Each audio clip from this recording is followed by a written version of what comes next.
हमारे साथ काइज और अपडेली उदयपुर वाला मौजूद है जो कि हमारा अब्बू भी है। અમે એનાથી પૂછશું કે ઈ આઈએમએસએલ ને ફોલો એ બી કરતા આયા છે, આઈએમએસએલ 1 બી રમા છે, 2 બી મારા ખ્યાલમાં રમા છે। તો અમે પૂછશું કે સીઝન 4 એને કેવો લાગો, એને ખબર છે ઓપ્શન થયો, તે દિવસ મેચ થયા, અમને સેમીફાઇનલ ફાઇનલ થયો, પૂરા ટુર્નામેન્ટમાં આપને શું અચ્છું લાગુ, શું ખરાબ લાગુ, જે બી હોય આ બંને इब्राहिम मोल्ला हमेशा टूर्नामेंट कराता रहते हैं। काफी मैचेस चालू स्टार्ट से कराता हुआ आया है। ઘણું अच्छું ઓર્ગેનાઇઝ કરે છે ઇબ્રાહિમ મોલ્લા હંમેશા હાઈ લેવલ પર હર ટીમ સાથે ને ઘણું अच्छું મેચેસ થાય છે ને અમે ઘણા એન્જોય કરે છે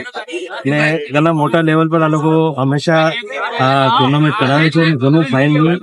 ને મજા આવે અને ખાસ તો ફાઇનલમાં તો ઘણા જ મજા આવે ઘણું